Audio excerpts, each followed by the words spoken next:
Hello, everyone, and welcome to the Directors Club podcast. I'm your host, Jim Laskowski, giving you an episode here right at the very start of February, only due to the fact that I'm going to be spending most of this month prepping for the big 1994 retrospective with Colin and Eric, which everybody looks forward to, and that will come out in early March. But before that nostalgic madness begins, I've kind of been delaying a little bit on this particular filmmaker, at least for the past 3 months, because life gets in the way or things kept coming up or I decided to do something else.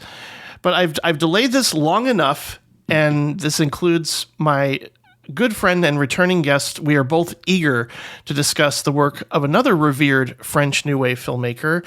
I needed someone very smart and passionate about film to help me. Welcome back to the show, the great Kate Blair. Thank you. That's very flattering. Oh, yeah. I know you have a degree in this stuff, and you have a real sense of, film history. And I know that we covered Agnes Varda, right, in the past. So it kind of makes sense. It does make sense. And I am a huge fan of this director. So I'm really, really grateful that you invited me to talk about him. Because I am very excited to do that. Yeah, he's another groundbreaking director of that same ilk, that same time and place. I know it's not just French New Wave, but he was considered, Left Bank, is that what they were sort of like grouped together? I want to say. Yeah, he and Chris Marker and Agnes Varda, I think, were the ones who were sort of like grouped together by historians as a subset of the French New Wave called the Left Bank. And I think none of them really would have agreed that they were involved in a new wave, which is like what I kind of like about them. But they're all extremely brilliant, and Resnais in particular, and Varda. I don't have favorites. I think they're all just incredibly brilliant filmmakers.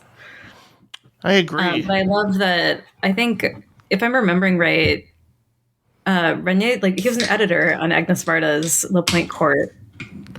And I think that kind of inspired him actually to make his own movies, which is really exciting. Yeah, he came at it from an editor. He also, started out with an interest in theater, which makes complete sense, especially when you see him film like Last Year at Marienbad. But yeah, I mean, before we get to all that, though, I want to just ask really quickly, since it's been a while since we've connected, here on the show, at least, before we dive into the work of Resnais, tell me what you've been up to lately. And have you seen any films from 2023 that really stood out for you? Because we just did our year-end episode. I'd be curious if you'd seen something that's stood out and really made an impact on you in any way. Yeah, I didn't do a great job keeping up. I haven't been doing a great job keeping up with contemporary films in general, but I did see Anatomy of a Fall, and I really loved that. And I'm really kind of obsessed with Sandra Hüller, and I saw her in The Zone of Interest also. So those were like my two big 2023 movies. But yeah, I really, really enjoyed Anatomy of a Fall. I'd like to see it again. I just think, I don't know. I think the French courtroom drama is so interesting compared to the American one. I don't know. Did you see this movie at all? I sure did. It made my top 10 of the year for sure. I agree with the portrayal of a French courtroom is very interesting, very unique, because I'm not used to they're not necessarily like shouting matches, but they certainly interrupt, each other to where there's less monologuing. In American courts with our lawyers, they tend to do that. They tend to just like speak one at a time, and here it's more like a conversation at times where like, oh, wait a minute, let me interrupt here. And I was like, geez, Right. This is very different than what I'm used to seeing in a courtroom drama. Right. Like I've definitely never been in a French courtroom, but I can't imagine that it's actually like that. But I really enjoy like the dramatics of it, the way it's portrayed here. It was very silly, but mostly I just like was really, really impressed by the performances in it, and especially Sandra Hüller. How just like I don't know, you really just cannot tell what happened there. She just does such a good job of sort of, I don't know, suppressing and hiding. And I just thought her performances in and out of the courtroom were really fascinating to watch. Plus, the dog gives a great performance as well. Yeah. Oh, the dog should have been nominated. I mean, geez. And yeah, just I can't get over sort of the 50 Cent. I think that's I just think that detail is like incredible, and I just am never going to get over it that that's the song that's playing during the central incident of this film. Just like a wordless version of that. I just really enjoyed pretty much all of that film. And I'm curious about what you saw that stood out for you this year too. Well, it's interesting because there's another great film playing at the Music Box currently that is a little bit in conversation with Anatomy of a Fall, in that I think it's about not knowing, a lack of closure, and basically an inciting incident that we don't know the truth behind. And that's a movie called The Teacher's Lounge, which is out of Germany. And I wrote a review. I got to talk to the director, and that was like both that and Anatomy of a Fall, I think, would make for a great double feature, but also the types of movies where you immediately want to talk to people about what they think happened. Mm-hmm. And I love that experience because the movie is not going to spell it out for you. And you sort of have to come up with your own conclusions, but and they're very character driven, and they're sort of like these microcosms of the way society, the way we interact with one another and approach conflict or approach a certain situation from different perspectives is kind of captured in both films. And just like there's such anxiety about irresolution and not knowing. And I kind of went like, these are the types of movies I think should be embraced, should win awards, because they're not spoon feeding you. They're asking you to use your intellect, but also at the same time, you're completely emotionally immersed in what's taking place. Like you're really involved with it. So Teacher's Lounge, I think you absolutely will respond to, and I think most people who have seen it have in some way or another. It's kind of infuriating at times just because the way people react, especially when children are involved, it could be really harrowing.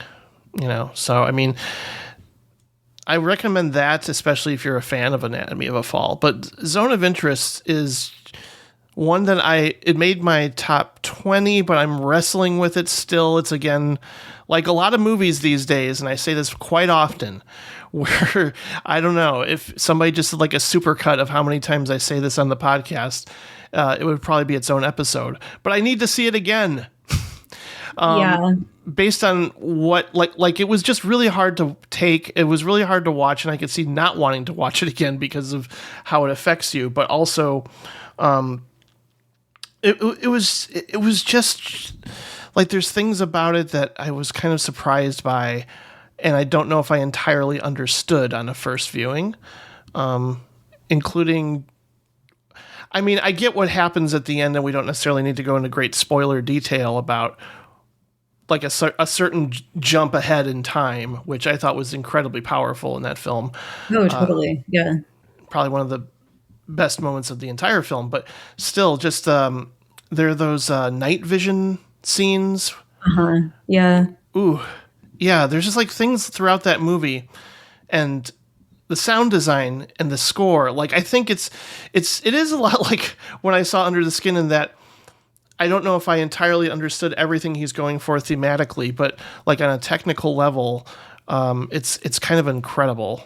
And that's what I always look forward to his work, and he doesn't make that many movies, but I'm always kind of astonished by everything surrounding the way he tells a story. It's just the camera work, the acting. I mean, just everything about it kind of floored me, but I didn't feel like a sense of shock and awe in the way that I thought I might. But I think that's also part of the point of the film, is to not, because we're not seeing, it's all suggested. It's not really taking place right in front of us. We just kind of know based on context what's taking place in that film. But Right, definitely. yeah, it's challenging. It's very challenging. So, I mean, that one definitely, but I mean, the movie I've talked about extensively already on the last episode, but it's still something I hope people will make an effort to see. It's called Falcon Lake, which is out of Quebec. And a movie I really think you'll strongly respond to. You Can Live Forever, which is also, I want to say it's out of Quebec. It might be just Montreal or Toronto. I can't remember specifically where it's from, but that's a queer love story that takes place in the, I want to say, mid to late 90s, and it involves one of the characters who's religiously devoted, becoming a Jehovah's Witness, and is experiencing a lot of pressure from the family and is afraid to come out, and then develops a relationship with somebody that is just, I like it. It was just one of those movies where I'm watching and I go, I've experienced something like this around the exact same time. So it's partially like a coming of age. Both movies are kind of a coming of age story, but it's just about first love. Like, both movies are about the first time you really felt something for somebody else, and both movies just sort of captured it so beautifully. And I guess I just love movies about first love, because those were the two that topped my list. Yeah. And I also think you'll really appreciate them. I really want to explore, just based on that, like, more Canadian cinema, because every time I come across something from that country, I'm like, wow, this is really speaking to me. And I've been a huge fan of Denis Villeneuve, going all the way back to like his early films. So I actually picked up a book via interlibrary loan through the Chicago Public Library, all about Canadian cinema, that I'm just going to kind of go through and jot down some titles and sort of make my own watch list for the year. Yeah, that's fun. I mean, Cronenberg is my favorite Canadian director, probably. Oh, yeah. Yeah. Definitely a strong example. Yeah, lots of good ones. Yeah, for sure. But no, I'm glad you got to catch up with those particular movies, because, oof. But it's a lot to take, especially, yeah. I mentioned that the reenactment with the dog moment in Anatomy of a Fall. It's just, oh boy. Oh yeah, that Palm Dog win was deserved for sure. Yeah, and that the young boy Milo Machado Grainer, who plays Daniel. Wow. Yeah. Another great performance. Yeah, that kid was really good. So do you think she did it?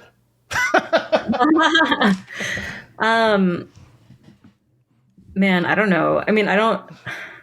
It's also not the point, I don't think. I It's really not the point. And I think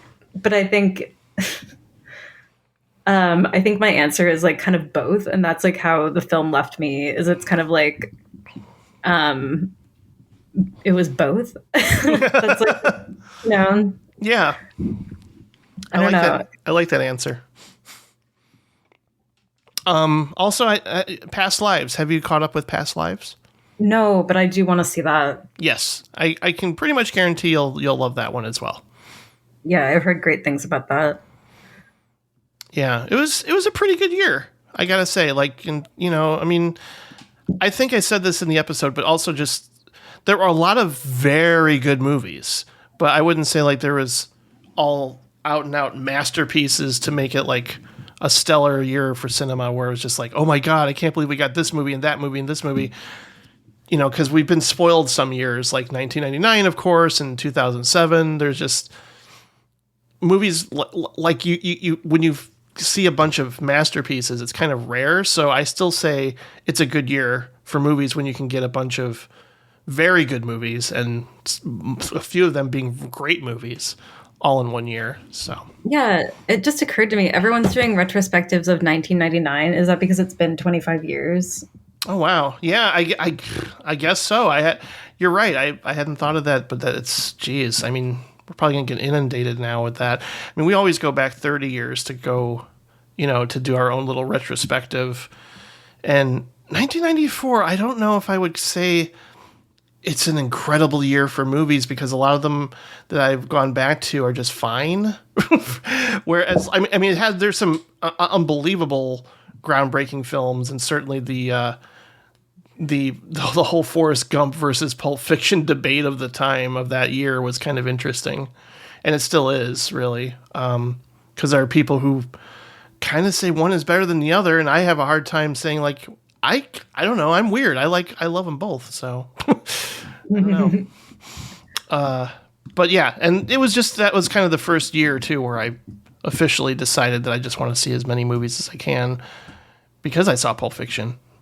So 1994, interesting year. It'll come up in greater detail, probably an overlong episode in about a month. So I hope people are excited for that. And I'm just excited to see what this year has in store because it's kind of I'm hearing interesting things out of Sundance already about certain titles. So I forgot her name. Actually, it might be they, but the director of We're All Going to the World's Fair. Oh yeah, Jane Schoenbrunn. Yes. Yeah, they do have another film coming out, I think, and it has which musician in it? It has the Snail Mail musician in it. Really? Oh, I didn't know that. Something like that. Yeah, I'm always excited about their movies for sure. Yes. I'm very excited for that too. Man.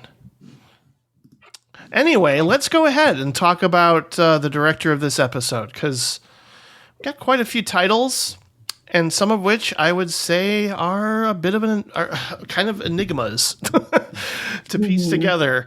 And like we mentioned, he sort of started out having an interest in theater, but then he transitioned into being an editor.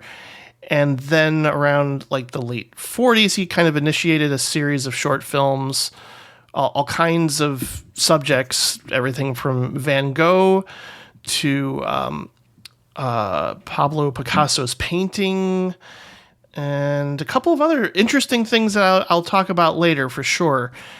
But like his short films is where he started out with, and I think he's collaborated with Chris Marker on a couple of them as well. So yeah, I mean, that's basically where he started out with, to the point where the first feature film we're going to be discussing was commissioned as a documentary initially. That's Hiroshima Mon Amour, of course. And it makes sense because, the short film that sort of put him on the map is the incredibly harrowing Night and Fog, speaking of zone of interest. And it's again, an incredibly difficult watch, but a vital one. I mean, it's something that when you see it, you will never forget it. And it showcases his strengths as, a storyteller in the short narrative form. And it kind of makes sense to why he would be asked to do something similar with what happened in Hiroshima. But that it sort of evolved on its own in a way once he brought on French writer Marguerite Duras. What was your first experience with Resnais? Was it Hiroshima Mon Amour? My first experience was Marie and Bod, and I watched both that and Hiroshima as an undergrad, in different film classes, but as an undergrad. But I fell in love with Hiroshima, especially immediately. I really, really love this movie. I have a really hard time choosing favorite movies. But this definitely, every time I'm asked like what some of my favorite movies are, this one comes up. So I feel pretty safe in saying it's one of my favorites. It's so beautiful to me. And I have a poster of this on my wall. I just like really love this movie a lot. And I think having watched a lot of Resnais recently, I don't think he's like unemotional, but I think this is maybe his most emotional film to me. I feel like this one really expresses love in the purest way, in a way that's really beautiful. It's very, I don't know, in addition to being incredibly political and incredibly dark, it also is just like a beautiful, beautiful love story, and one of my favorite love stories that's ever been on film. So this is like the main reason I was really excited to talk to you about this director, because I love this movie so much. I love all of his movies, but this one in particular. But yeah, what about you? What was your first time seeing this? Yes, I had heard a lot about this film. And it's interesting because I didn't know what to expect, especially since the score that kicks in, very early on. I was like, whoa, I don't know if I've ever heard a score like this before. This is kind of eerie and unusual. It really took me aback at first. And going back and watching all of his work, you do really get a strong sense of thematic coherence in terms of what he's interested in, for sure, because there's certainly this idea of like memory being a shadow that follows us everywhere. Mm-hmm. is kind of something that he's talking about, like nearly every film, the sense of time and displacement and how we're carrying these memories along with us, along with a sense of guilt, but also the fact that memory changes over time. Mm-hmm.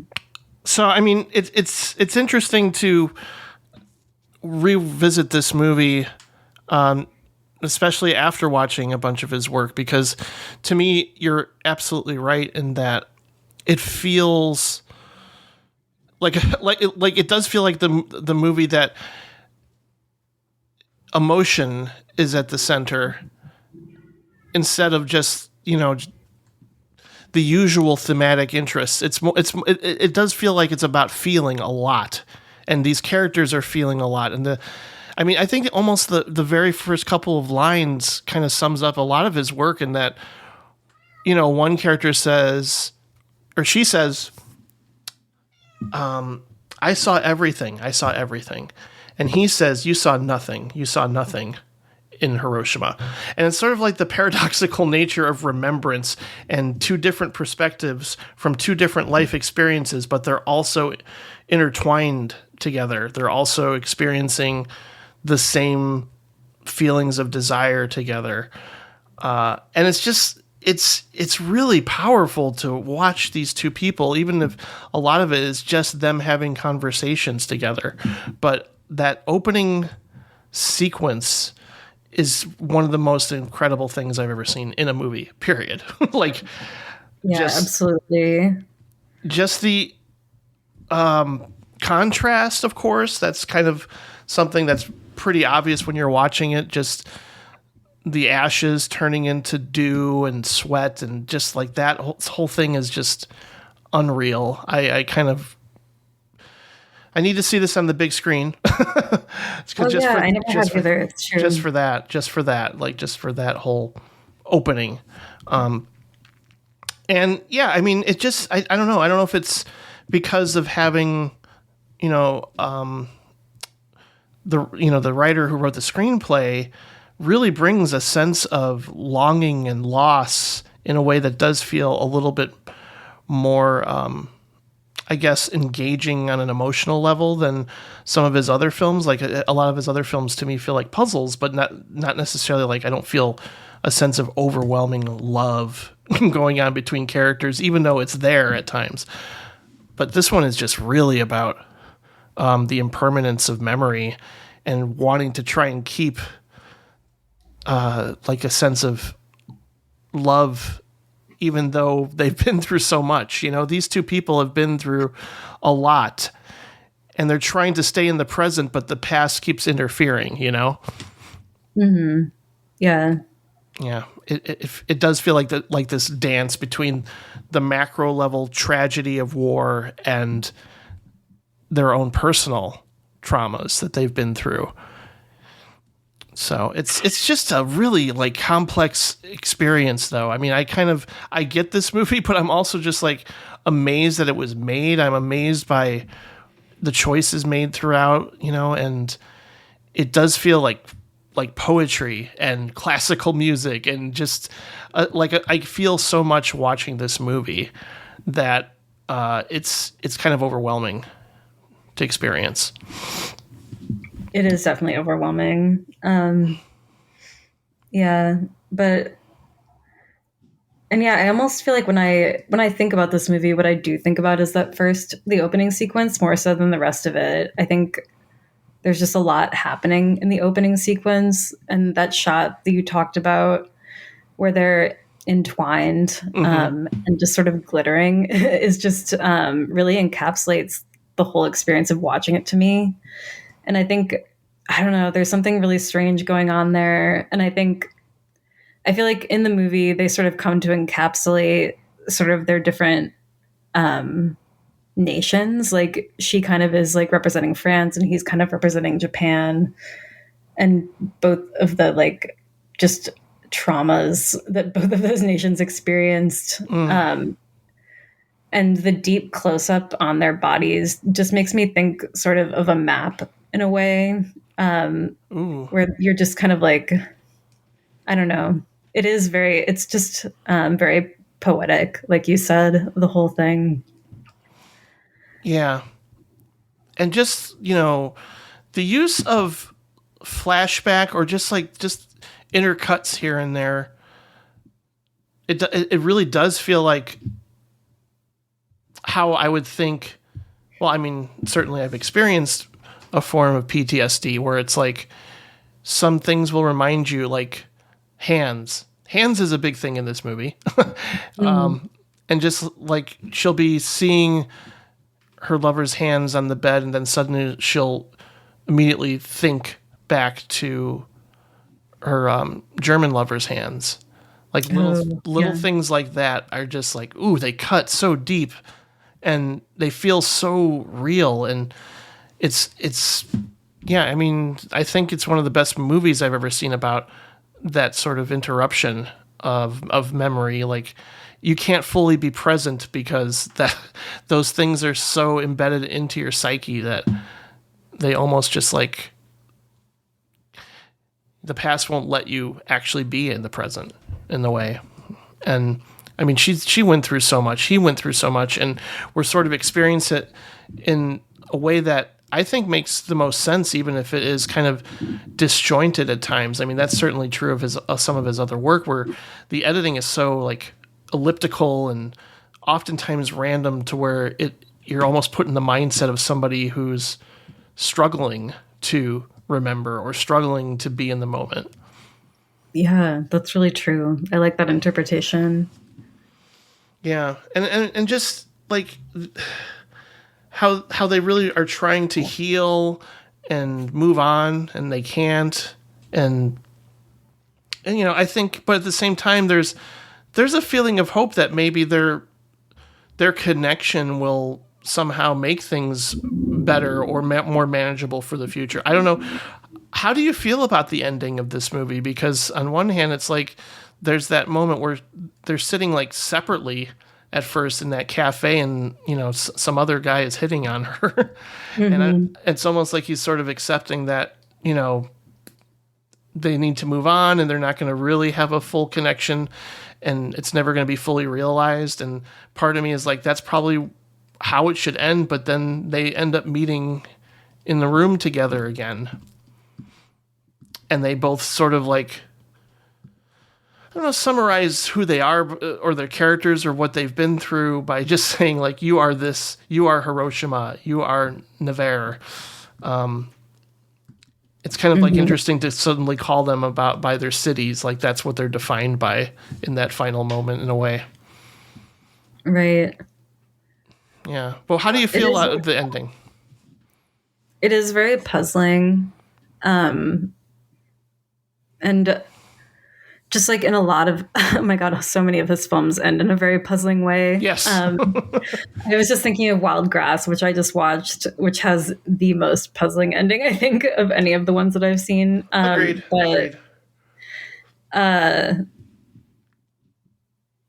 I mean, to me, it just kind of speaks to sort of what I was saying earlier, that they're kind of like, and what you were saying, that they're both sort of locked in their own historical perspectives of their experience of this war, which is, I think, what this is really about, this film. And how I think a lot of the film is really them trying to like understand each other's experiences of the war when they're on these vastly different ends of it. And both of them are victims, and both of them are also perpetrators in some sense, these nations, I think, in a way that I don't think like the US can really think about in the same way. I don't think we were ever victimized in this way, in the way like those countries were, which is an interesting thing to watch this from the US perspective, I think. Yeah. Yeah, I just think it just makes me think of like two lovers, two nations, just sort of like examining their wounds in a way, and like coming to terms in a way. Yeah, irreconcilable differences in perspective and experience, which is, I think, kind of what Resnais' films are all about. Yeah, but it is very puzzling, and it just sort of ends like a poem does, I think, where I don't necessarily know how to interpret it. But what did you think of it? Well, that's the thing too. It's like, we were talking about, Anatomy of a Fall earlier, and just the ending notes that it kind of leaves you on is a feeling of ambiguity, and maybe both happened. Maybe, like here, it's a sense of they could end up together, or they could end up not together. And either way, I don't know if that's good or bad. Like, it's not one of those, it's certainly not a rom-com where you're like, I hope these two end up together. They're so perfect for one another. The film keeps telling me that they're perfect for one another. It doesn't have that sense of resolution. It doesn't have that sense of closure. And those are usually the types of, I've said this before too, but I'm kind of the opposite of my mom, in that my mom wants a sense of, this is how the story ends. This is how it ends. These two people end up together, or they don't. Here, we don't get that. And I kind of appreciate that. I can't say for sure if they're meant to be. It does just feel like a sense of they're finding peace within themselves, but they also have awareness that it's still like what they've been through. The trauma is still there. Mm-hmm. Really. And I think that the wild thing about a lot of his movies is that I almost feel like his films are like these narratives in search of themselves. I don't know how to, it's kind of a weird way to put it, but like it's in search of its own coherence or its own like meaning, but at the same time, like searching for the definitive meaning of what a movie means sometimes is kind of silly, because we all come at it from different places and different experiences. and it's like one of those magic eye paintings, or just a lot of these movies I feel like are difficult to just say it's definitely this or it's definitely that, Yeah. and I think that's what Resnais wants. It's the same thing that David Lynch, like, he'll never say, well, the cowboy in the Mulholland Drive represents this. Lynch is never going to do that, and I think he was definitely influenced by Resnais in that sense of. Yeah, I was about to say I'm glad that you brought up David Lynch, because I think I thought of him a lot when I was watching these movies, and I tried to Google this. I was like, is David Lynch like a known Resnais fan? And I didn't find anything, but it seems clear to me. I don't know. Especially with, I think Providence reminded me a lot of Mulholland Drive, for one thing. Yeah, but we'll probably get there. Yeah. No, but he was definitely influenced by surrealism and different things. Like, it could be poems and plays and writers and paintings. And he sort of consumed the arts in a lot of interesting ways, to where I think they just sort of fed into his subconscious whenever he, told a story, and had a lot of interesting collaborators. So, yeah, it's just really fascinating to me that initially a documentary that was just going to be about, the tragedy of Hiroshima suddenly became something completely different. Like, he even said it sort of just evolved without, like, him sitting down to plan it all out. And that's what this film sort of feels like. This relationship is ever changing and becoming something else right before our eyes. And I love the experience of going back to it, but it's, it's also, again, very similar to what I was saying about Night and Fog, just kind of harrowing, because you were seeing some imagery, or even just some of the protest scenes where they're walking out on the streets and stuff like that. It's still happening today in all different walks of life in all different countries. There's still intense and horrific conflict that may never get resolved. And I, experienced a documentary too from last year called Beyond Utopia, learning about what's going on in North Korea, that really, like, kind of shocked me in ways like that. Kind of made me also aware of the fact that, yeah, I'm politically ignorant to some degree, where I don't keep up with what's going on in the world as much as I should. But it's still like, I don't want to just say like, oh, I get all my, education from documentaries, but I'm just grateful that they exist sometimes, because I do get to learn a lot about what's happened. And certainly, even as early as in high school, I feel like they showed us this.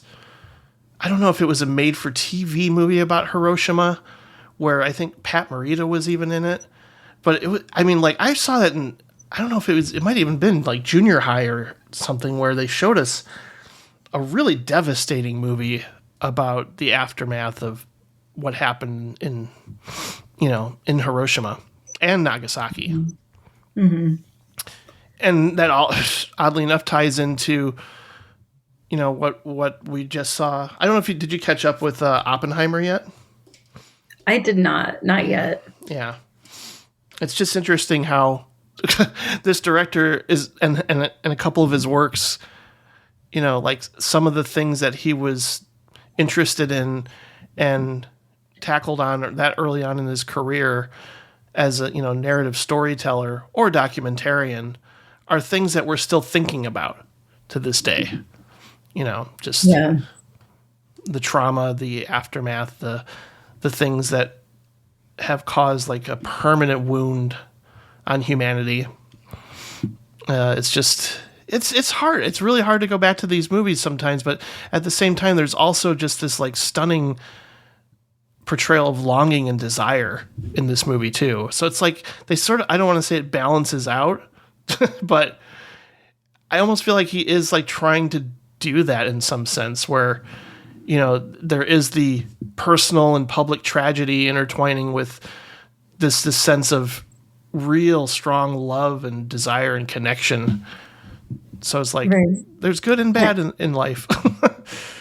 I do think he does that so wonderfully, that bridging of like the personal and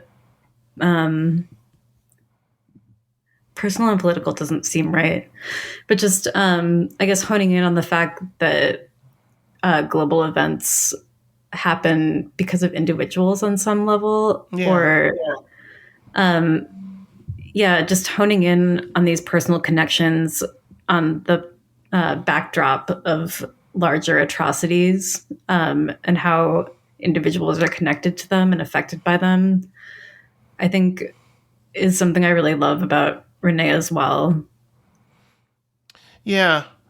I mean, also watching it this time too, though, I was a little struck that maybe the Japanese doctor is almost like probing the French actress in a way to like remember, remember and uncover your memories, of what's happened. Don't let go of them, and I'm not saying like he's like, oh, tell me about your tragedy or whatever over and over again, but it just seems like, I guess it is just them trying to understand where each of their lives have been and what they've been through. It's not like something that he's inflicting upon her necessarily.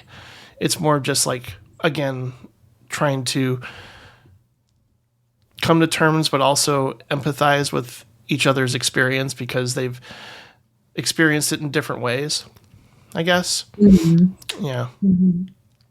But there's still like just the sense of guilt and regret that I wonder if that's just always going to play a role, and they may not experience like this sustained sense of satisfaction even when they feel love because of what they've been through in the past. Let's just hope they can work through it.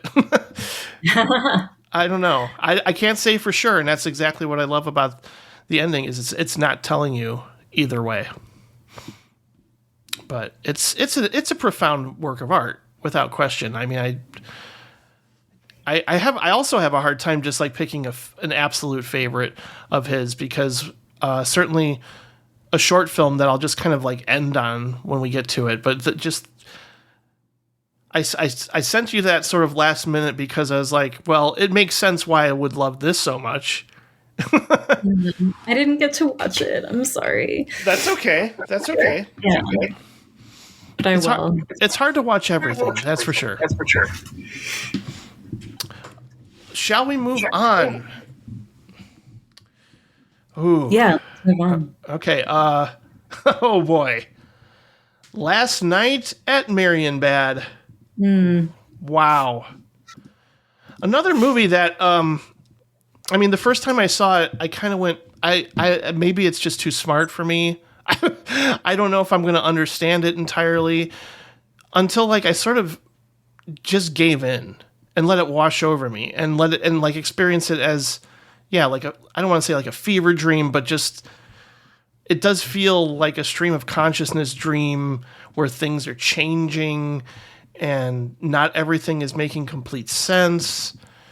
Again, like really, really inspired and influenced by just surrealism and just making interesting choices throughout just because they feel right for the moment, even if they don't make narrative sense.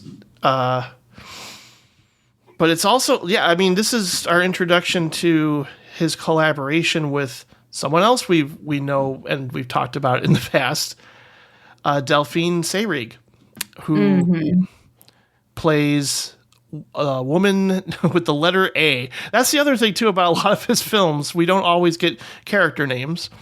But this is also based on... Well, I think it was originally going to be a play, but it was also like this writer, Alain Robbie Grillet. He's written a lot of interesting work in the past, and this was sort of like a collaboration between the two of them. And yeah, I think he did some directorial things too. I think I saw one of his films and I didn't love it, but I respect what he's trying to do. Well, he's a provocateur and certainly delves into sexuality and on a very cerebral level, but also just gets really, I don't want to say explicit. Maybe that's not the right term, but just, I don't know. It's hard to like sum up like what I've heard about his work outside of it being more intense and direct and often brutal. But that's the thing too, is like their collaboration here. It almost feels like Resnais brought more of a sense of, I don't want to say humanity, but just he toned it down because originally it was going to be a little bit more provocative. It was going to include a sexual assault until Resnais sort of stepped in and said, let's not include that. That is going to take people out of this experience. Because I think the writer's original intent was to have that in there. And a lot of people interpret that. And it's hard to like ultimately say what even I can sit down and say, this is exactly what this film is about. But I think it's just an experience. Like it's a movie where I just let it happen. And I try not to overthink or overanalyze it to death because I don't know if that almost feels like an exercise in futility to ultimately come up with this is exactly what this movie means. But I also find that to be a really incredible, invigorating experience when a movie doesn't spell everything out. But yeah, I don't know. I think this is one of the most incredibly well shot movies I've ever seen. It's beautiful. I'm kind of in awe of a lot of just whether the camera's moving or not. It's like feels like a work of art. It's like there's certainly that shot, of course, with all the people standing there casting those shadows out in the courtyard kind of area, and I just go, God, my God, who thinks up something like that? It's just remarkable. Like, there's that geometric garden, and everybody's like a tableau at times, and everybody's kind of just like standing completely still, and just it's like they freeze and they unfreeze in moments, and I couldn't tell you what it means or why it is that way. It's just kind of an enveloping film. And yet at the same time, it really is about two people again. It's about two people trying to figure themselves out and whether or not they've experienced something and what does it mean if they've met before or have they not met before at all? And who is the second man that keeps showing up but not really intervening in any way? Who is that guy? Yeah, what's his deal? He just loves to play that game. It's called Nim, which, of course, once this movie came out, everybody wanted to try and play themselves. And I don't know if that game is, I don't know if it's a metaphor for like, well, you're not going to be able to figure this movie out, so don't even try. But it's just a really disorienting movie that just happens to be really stunning to look at and just experience without necessarily trying to understand every little thing about it. Yeah, I definitely feel like it's trying to put you in a trance and you should just kind of go with it or go with the flow. I loved rewatching this movie. I don't think I'd seen it in maybe a decade or so. And I don't really feel like I've learned anything since I watched it last. I was like, okay, this is equally puzzling and equally like strange. I do think to me, it does seem like there is a buried sexual assault in there. And to me, that's kind of like what a lot of it, it's hard for me to read it without that. Sure. Because I think that's part of what the two storylines or what the two characters and that third random character are trying to come into alignment on. Like, was there an assault? Was there not an assault? Did you want this? Did you not want this? And I actually don't think that anyone knows the answers to any of those questions. No, we don't, and the characters don't. Yeah, exactly. But I also, I think one of the notes I wrote down when I was watching this again is that it just made me think of like the concept of a memory palace. Yes. Which is like, just, the concept, or it's like a memorization concept where you store memories in different parts of like a structure, and it's like easier to retrieve them because you're imagining the structure they're in.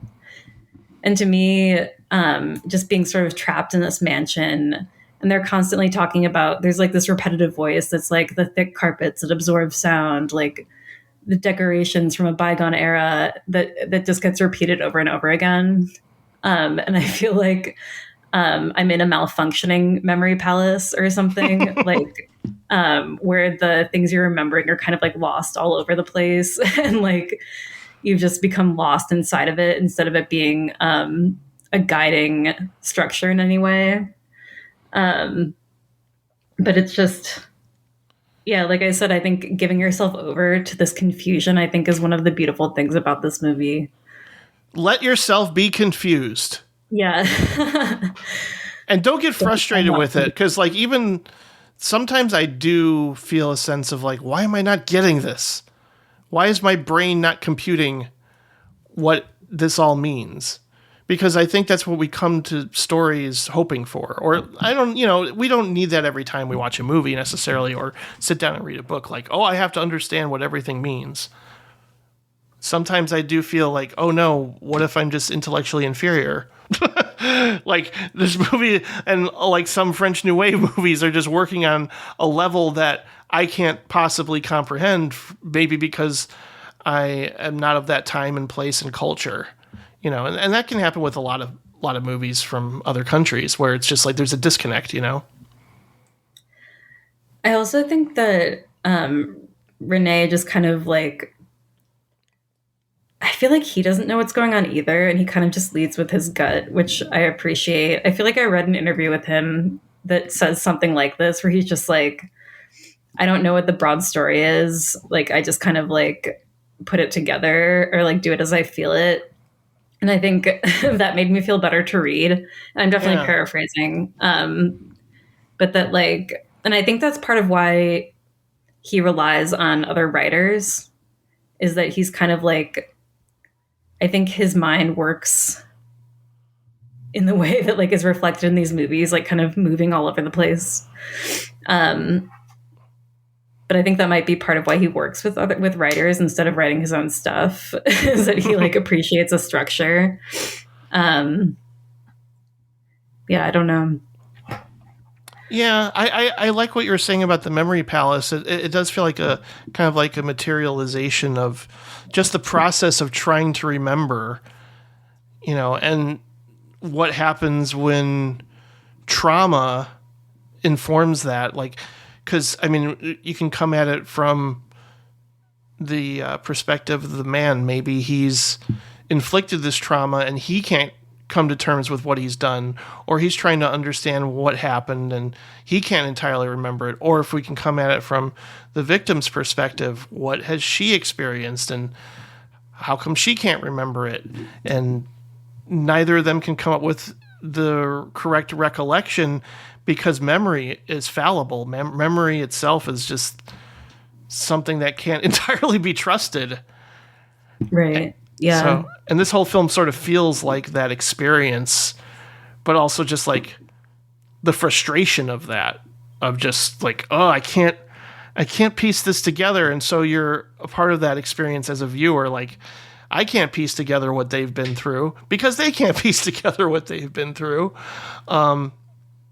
But yeah, I mean, it's, do you think the narrator is, I mean, that's the thing too, is like initially I always think it was like, well, it's an omniscient narrator coming in to describe what's taking place or this environment and everything. But I don't know, Sharon actually thought that it's possible that it is the main man, X, as he's known, Giorgio Albert Dazazzi.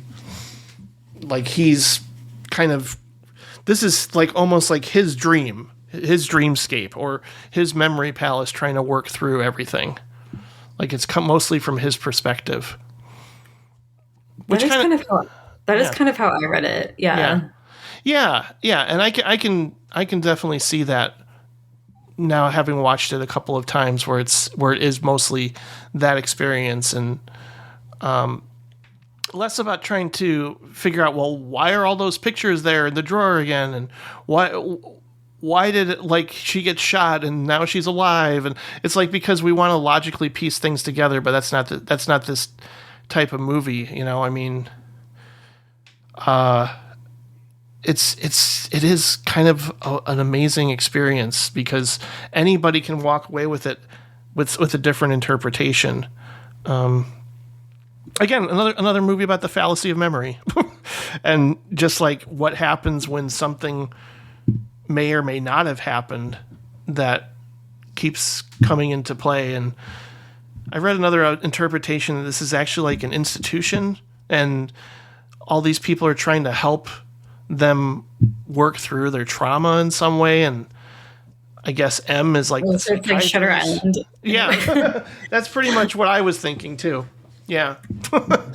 It's kind of an interesting idea. But I mean, it's clear that this movie's had like a huge influence on so many people, and you know, Kubrick, obviously. Yeah, I feel like the stamp of this movie visually is all over the place, and that's what makes it such a special thing to watch. Yeah.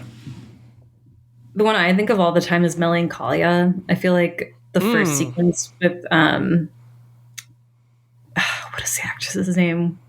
Kirsten Dunst. Why am I losing that name? Kirsten Dunst.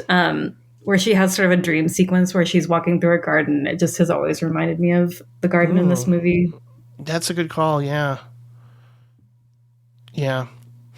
Oh, and things like the statues keep moving, and you know, like you can't. It's hard to get a sense of geography because it does feel like a maze, you know, and. Yeah, there's again like a sense of them not fully coming to terms, but I don't know, like the very ending of them walking away together. I still don't know what to make of that. I still don't know what to make of the final sort of like resolution, if there is one. I don't know. But it's again like another examination of the ways in which we sort of attempt to narrate and figure out our memory, and just the feelings that come with that. But boy, I mean, there's certainly a sense of, there was some sort of assault, I think, because even early on in the film, there's like people gathered together, and one of them, you can overhear them saying, one night he tried to get inside of her room. And then of course, what happens later on, he tries to get inside her room, and we may not see exactly what happened, but it's sort of implied, I would say. I mean, that something really bad, at the very least, happened between the two of them. So yeah, I don't know. I love it. When it's over, I just kind of go, I love that experience, even though if I can't tell you what everything meant outside of just kind of being in awe of it on a technical level, where like some of the mirror shots, I don't know how they pull it off. Oh yeah, I wanted to say, like, watching it this time around, it did remind me a lot of like Carnival of Horrors. Is that what it's called? Or Carnival of Souls. Carnival of Souls. Yeah, especially with the organ music, and just stark black and white. So like this time, a lot of it read horror to me in a way that I don't think it would have the last time that I watched it. And there's also this one sequence with Delphine Seyrig where she's like sort of in this exaggerated white makeup and laughing. That reminded me so much of Inland Empire, the one Laura Dern scene, that I was like, that was another one of the moments where I was like, Lynch loves this guy, or if like he doesn't, he should. You know. Oh, absolutely, yeah. That's a good callback. I mean, it is kind of, I mean, it creeps me out. It definitely has those moments of, I feel unnerved watching everything play out the way it does, but it's also just like, you could see the influence on so many different things. And, and also like the organ score comes courtesy of Delphine Seyrig's brother. Isn't that interesting? Oh, no way. That's so great. I didn't know that. Yeah, I think he was kind of like like just like last minute sort of Resnais was like, I need a composer that can do what I want, and because he was having trouble finding the right person to collaborate with, and kind of got lucky because that's a very memorable score. I mean, both Last Night and Hiroshima Mon Amour. I mean, those scores are, once you hear them, you don't forget them. They're just so distinctive, really interesting.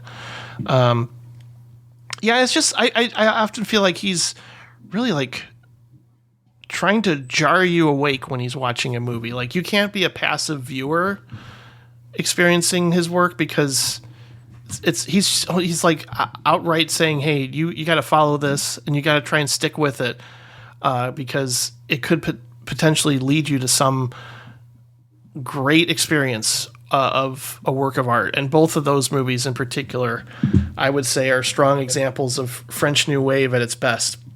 Mm-hmm. Muriel is interesting too. Let's get to this, because I almost feel like this whole episode we could just like edit it weird and just have like it jump all over the place and confuse people, but I wouldn't do that. But this is a movie that at times, I wouldn't say confused me, but it's just the editing choices at certain moments were just kind of like so kaleidoscopic. And I later read that, like, oh, he basically just wanted to edit out 20 minutes of the movie that he didn't feel like was necessary to tell the entire story. And he just did it in this really kind of elliptical, kind of fast clip. And kept, like, certain moments of certain scenes within the movie, but they're not in their entirety, which is just kind of like an odd choice. Like, he's sort of abandoning the rules of conventional editing. And I don't know if it's just because that's where he started out, is just like, you know, throwing the rule book of what's expected when you tell a story anyway. But yeah, I mean, the whole film isn't like that, obviously. It's not entirely like this challenging feeling of chronological dislocation, but, you know, we're kind of in the mindset again of characters who are struggling with something that happened in the past. So once again, we have Delphine Seyrig collaborating as Helene, who lives in an apartment which doubles as an antique store, which I'm like, that's cool. Mm-hmm. I love the setup. I love the setting quite a bit. And what happens? She's visited by a lover from her distant past, and that particular lover arrives with his quote-unquote niece, who is actually not his niece. So yeah, like identity in flux and things kind of being subverted throughout this movie. But also we have her son, who's gone through some sort of tragic trauma as a result of being in the war. And yeah, so I mean, there's a lot of character dynamics and interesting interactions throughout. We do have less of his sort of tendency to, have like these abstract visuals, or it's almost like kind of the opposite of Last Year at Marienbad, where he does try to tell more or less a straightforward story, wouldn't you say? Yeah, I think that's true. I do feel like there's a shift here towards or away from like the super puzzles and towards a more like concrete narrative. But there's still a lot of puzzling stuff, and there still is a lot of like time stuff. Mm-hmm. I don't know that he doesn't he never does flashbacks, or like I don't think he ever really does, but I also really love the antique shop as a setting, and I think if I remember correctly, he does do a lot of time. He takes a lot of time like showing us that setting and like showing us like the clocks and like all these other artifacts that are like they use them in their household. Like they don't own them because they could be sold at any moment, but like they use them day to day, which I think is really interesting. So they're just sort of in this like timeless zone. But they're also like they're dealing with a lot of different histories. I think the city they're in, I can't remember the name of it, but it was like it was a site of a lot of like conflict during the war. And then, which I think they talk about a lot, like as in like it was bombed out or something. So they're sort of dealing with like the repercussions of that. And then the son, like his trauma is from the Algerian War or from like atrocities that he participated in that war. So there's just kind of like a lot, I don't know, a lot of tragedies kind of refracting off of each other in a way that I think is really interesting, and that is like sort of underlined by this antique store where everything is from a different era and they don't really know where to ground themselves in time. I really like this one. I like them all, but I think I have a special place in my heart for Muriel. And Jatem, which we'll get to, but yeah, I don't know. I wouldn't like, again, I'm going to watch it again and so at some point in the future for sure. I think it was, I didn't get as emotionally invested, or like kind of, I guess that's where I often come to with a lot of films that I don't immediately connect to, is like I want to experience, some sort of compassion or empathy for the characters involved. And it's not that I just didn't feel, and I wouldn't say it like left me emotionally cold, but I didn't necessarily get as involved with the relationships or feel a sense of the kind of longing you get in the other films. Yeah, I think that's definitely true. There's some distance in it. Yeah. And I think, to me, maybe it is a lot more about settings for this one. To me, like in the house and then walking around the neighborhood, like in the city that they're in. Mm-hmm. Yeah, it does feel it does feel a lot more distant and more, it does have a puzzly aspect though, where like it takes a while to get, it takes a while to get to the knowledge that the son has done this thing to Muriel. And I think it's interesting. It's really interesting always to me that the film is called Muriel, like really centering that buried thing that's at the heart of this movie, that really, you see like documents about her throughout. But like you really, and you hear like a voice of her talking about it, but like she's really not, I don't know. Yeah, she is like a very buried thing. So it's like this very evasive narrative where all these other things are happening. But then what the movie is, I don't know, seems to actually be about is this buried story of Muriel. And that's, I feel like I need to watch it again to sort of like pick that out. Yeah, I kind of agree. I mean, my assumption before even starting it was that, Delphine Seyrig was going to play Muriel. Right. And I feel like even I've watched this before and somehow that didn't stick with me. I was like, oh yeah, Delphine Seyrig, she's Muriel. And then I was like, wait, that's not what's happening at all. Yeah. He gets playful like that. Like he kind of sets things up a certain way and then says, nope, that's not how it's going to go this time. And then he does a lot of the like sort of fast close-ups of objects and body parts into dialogue scenes and repeats certain footage and jumps around in time and interrupts musical interludes just as they begin, which I always kind of like in movies where it just feels like, whoa, why'd you stop there? Like just that.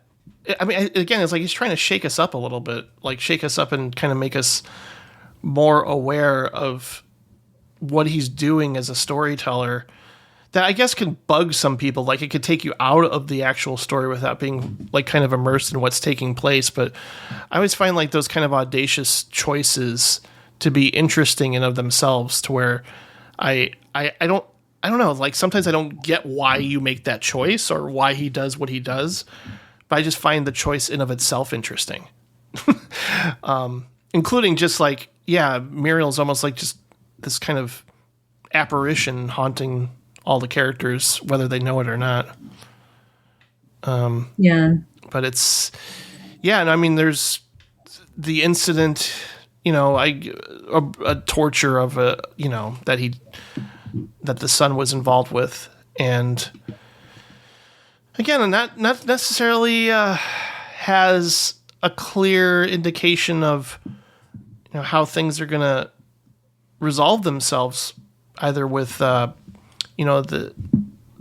previous relationship that Helene had.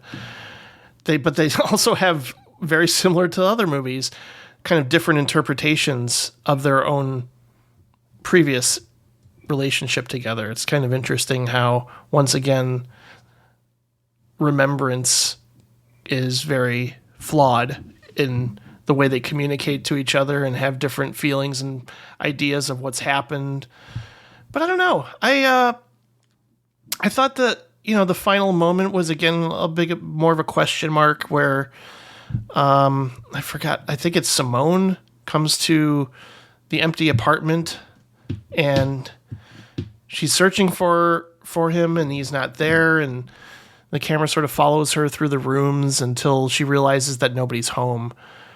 And yeah, I guess, the camera just sort of stops and maybe suggests like this new stories will take place in this particular space, and we don't know what they will be, and we don't know if it'll be good or bad. It's just people will continue to be flawed and imperfect and make mistakes and not necessarily come to terms or learn from the past. I mean, that's just kind of how I thought of how things are in the end. But I don't know, it is kind of a puzzle in exactly what it's trying to say thematically. Yeah. But that's not a bad thing. I mean, I welcome that more than like something being spoon-fed again. Like, I'd rather... It gives me reason to go back at some point in the future, as long as I find the experience of watching it pleasurable, which for the most part I did. I guess I was just a little bit more surprised that I didn't get a sense of really strong attachment to what the characters had been through. I just kind of another experience of letting the film just happen. Mm-hmm. I feel like with a lot of his movies, I enjoyed like looking back on them almost more than I enjoyed like the process of watching them, which is interesting. I'm just like, I feel like they creep on you in this way. Where like you start to think about them afterward. I feel like Wild Grass especially has been like that. It's kind of funny because we talked a lot about memory, and our memories of the movie is probably not entirely accurate, because you can't, again, you're watching something. It's not every little thing is going to retain or stick with you. It's only like certain things, or as, I've often said, like, I don't necessarily retain plots or the actual story, but how a movie made me feel, like, I think that's kind of the joy of going back to certain movies, is like, oh, I'm probably going to feel something, even if it's a bad movie. Like, I'll feel frustration.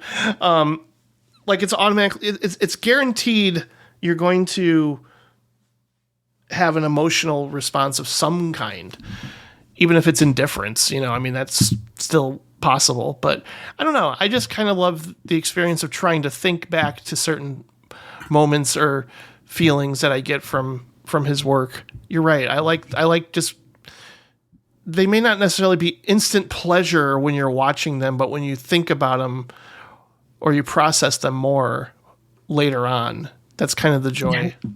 As an aside, I feel like Saltburn was like the exact opposite of that. where it like gives you nothing afterward, but it keeps your interest the whole way through, but then gives you like nothing to like really ruminate on afterward. But that's just an aside. Well, that movie kind of made me angry in that I was just like, that was just like Talented Mr. Ripley, wasn't it? It was just like, I don't know if I really got a whole lot out of that movie. I absolutely didn't. but it my compliment of it was that it kept my interest the whole way through. But then at the end, I was just kind of like, all right, like. Yeah, some movies are just empty experiences, but like, I mean, I'm not saying like that's bad either. Like, if you're compelled and you're interested while you're watching it, that's a good thing. Like being disengaged as you're watching something is really bad. Yeah. But It's still a win. It's still a positive thing. yeah, so Je t'aime. When I first saw this one, I went, "Oh my god. I think Michel Gondry stole this movie." No, not. No, totally. I was thinking that same thing. I mean, he obviously did something very different, but like Oh, of there are course. definitely, yeah, a lot of inspiration here. And also, I think of it as like, what if Resnais were to make his own adaptation of Slaughterhouse-Five? Only instead of like focusing on the trauma of what writer Kurt Vonnegut went through during the war, this time it's more about the struggles of being in a long-term relationship that dissolves. Like that again. As much as his interest in identity and memory is imbued throughout, I think, most of his work, here he's also concerned with just time, the passing of time, and the fact that we're all stuck inside of it. I mean, that's why we all have daily planners and clocks and Google calendars. we have to. We're slaves. We had to decide what time we're going to talk for the podcast, right?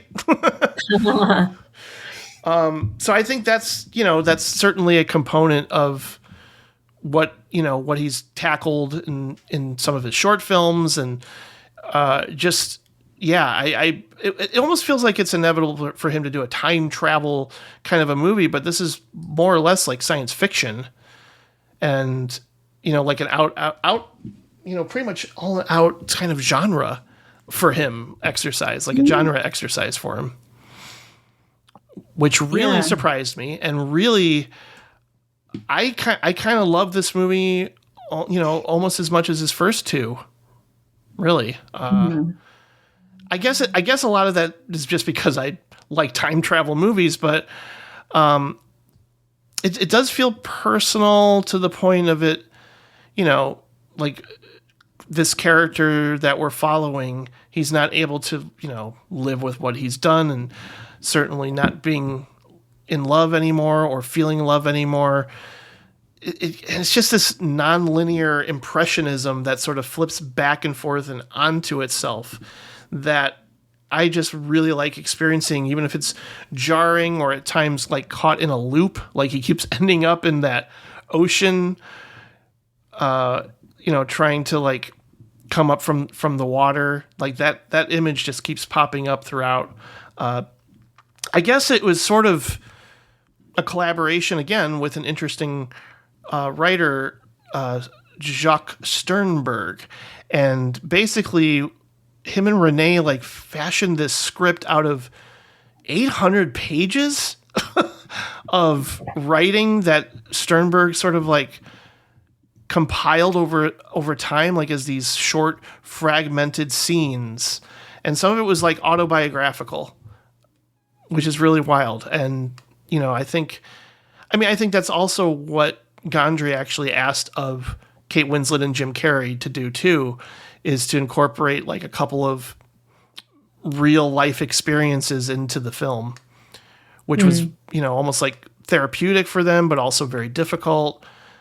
Yeah. So like you get a little glimpses of him being out of time and displaced and dislocated and jumping back and forth, but it's not like he has the awareness that he's time traveling.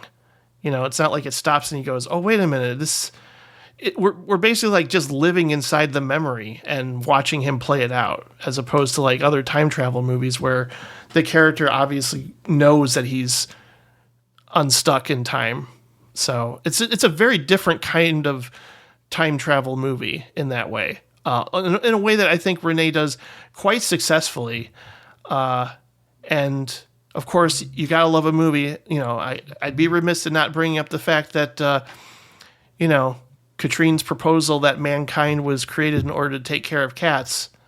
I was going to bring that up too. That's such a special anecdote. That's when I went, oh boy, yeah, he kind of made this movie for me, didn't he? No, but no, I love this movie, and I'm assuming you do as well.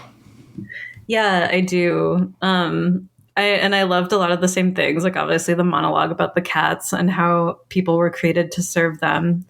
That was the gist of it, right? Yep. But yeah, I mean, also the sequence that you brought up where he's wading through the water. Yeah. I think it's just like that recurrent image is just like really beautiful.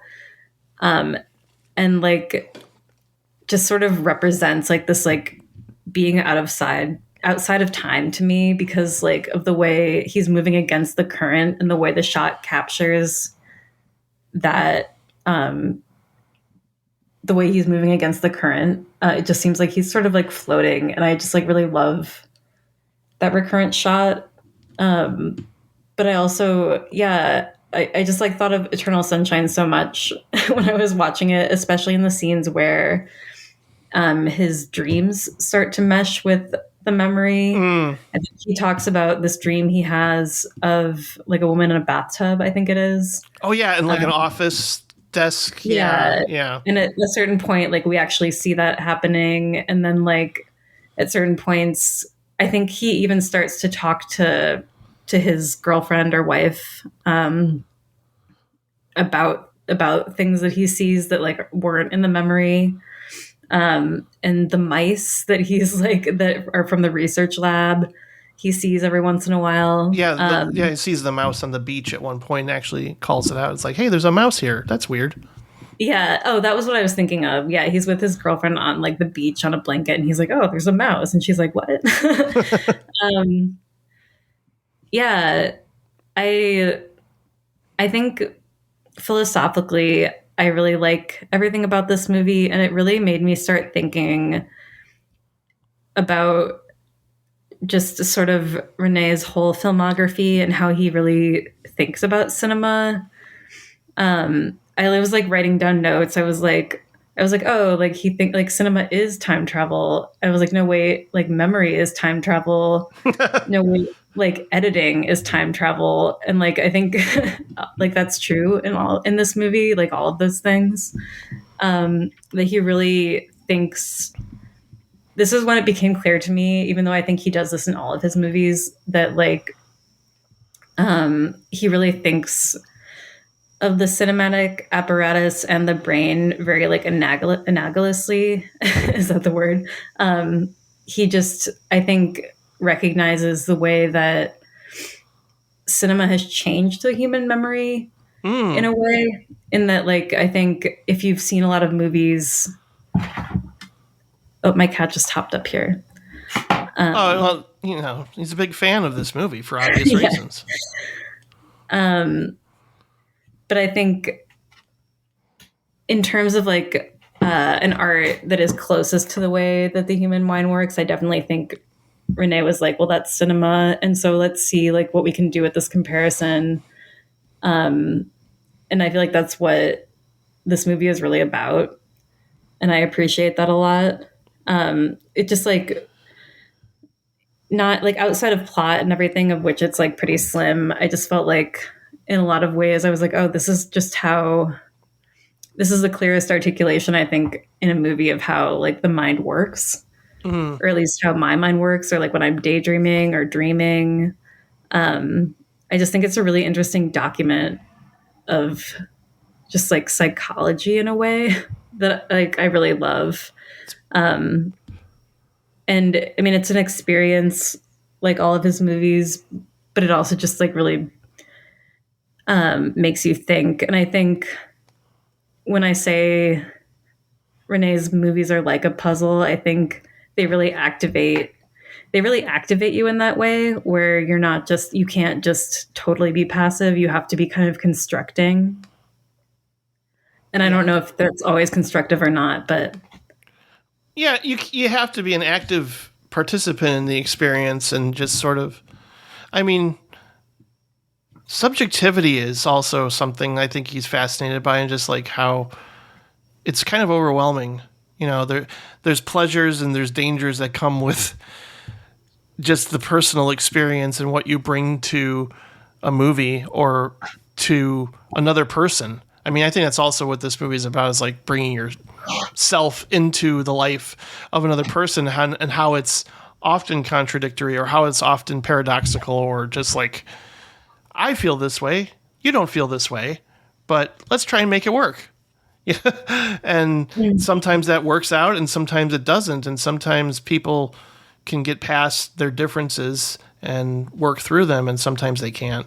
And that's, I mean, again, like, I love movies about relationships, whether they succeed or not. And just, whether you can look at something like the Before trilogy and how that movie talks a lot about, I mean, Richard Linklater is another filmmaker that is fascinated by time and what it does to the human mind and our expectations to, like, what happens over time, and you're right. And like, thinking about editing is almost like time travel and figuring out ways to tell a story that, makes sense. But I think this is more about emotionally making sense too. I mean, a lot of people just kind of go, well, that was a cerebral experience, the end.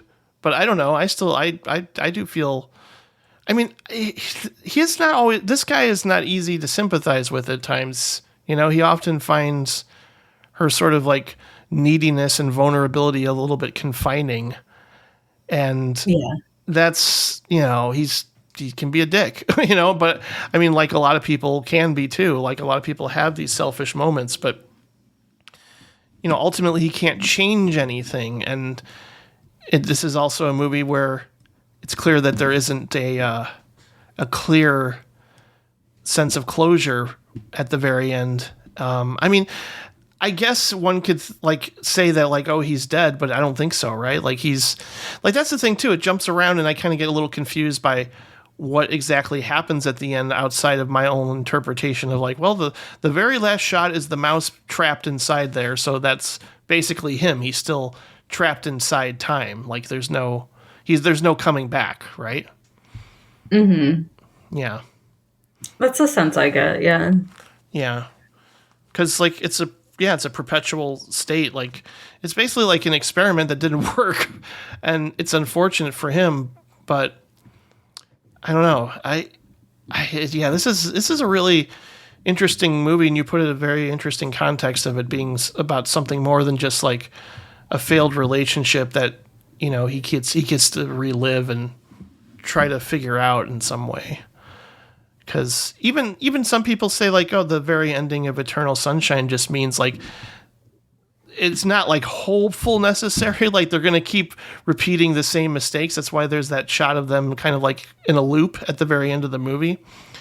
So it's like saying, like, yeah, they're together and they're going to keep trying, but they're going to keep messing up because they're imperfect humans, and yeah, I often find it interesting when I think of what filmmakers are trying to say about their process or filmmaking within a movie, because I mean, I know it's certainly come up way before something like when I saw Inception, but when I saw Inception, when I walked out of that movie, I was like, that was a pretty great film about Christopher Nolan as a filmmaker, and a lot of people have said that since, but I honestly really felt that way about it when I saw it, and it made it for a more interesting experience too, than just being like, oh, it's an escapist action movie about dreams and point A to point B to point C. But I really do think he was, like, whether consciously or not, telling a story about his process, which made it interesting. And you're sort of saying that about Resnais and in this film. Yeah, I think I am sort of saying that. Yeah, no, I really like that too, because it adds a whole other layer. So why don't you talk a little bit about provenance, because you had a really interesting correlation. That, I mean, I thought of something too, but this was an interesting, like, movie to track down. And the only reason why I wanted to was like, oh, it's his only English language film. And the cast, I was just like, I gotta find this, and it hasn't gotten like a proper Blu-ray release, but I'm hoping that changes, because it really needs to be seen and restored. And Even my experience of watching it, I thought like, well, if this was even higher quality, I might have even liked it even more. But tell me about your experience with this, because I don't think you'd seen it before either, right? Nope, this is the first time I'd seen that one. And I was excited to watch it because I like really love Elaine Stritch. But it also had Ellen Barkin, who's fun. Ellen Burstyn. Ellen Barkin, I think, is, yeah. My bad. That's okay. Yeah. It happens. Similar name, very different actress. Yeah. But I think it was interesting. I feel like all their performances were very subdued. Yeah. In a way that like, I was like, what? I was kind of confused about that. So the performances like weren't exciting to me, but the content of the movie really was. I really liked the idea of this this writer just sort of using the people closest to him in his life as like playthings in like a narrative that sort of just like dealt with his feelings about all of them in various ways, but didn't utilize them in ways that were like actually accurate to who they were in real life. So my perception of this movie and why I compared it to Mulholland Drive is that I feel like the first like 2/3 of it are him just kind of going wild in his imagination. And the last third is sort of more closest, but not entirely like his actual reality, where all of these people just come to visit him on his birthday and have like a pretty normal time. And up until then, it's a lot of weird things with there are men, like hairy men creeping in the woods getting shot. And like, oh, right. Yeah. And people running around with guns and shooting people. Very dramatic. And he'll just sort of like switch people out very suddenly. He'll be like, oh, what happens if this character's in here instead? Which is just very, very real to like the creative process, I think, if you're writing.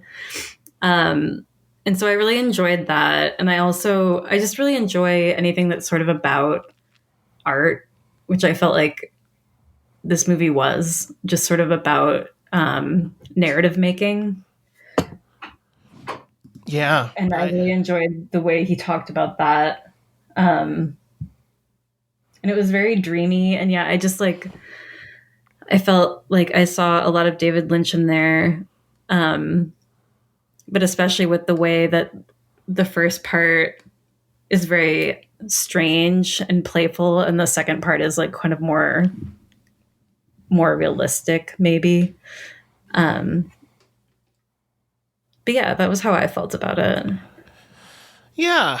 Returning again to preoccupations of perspective. Yeah. And just like,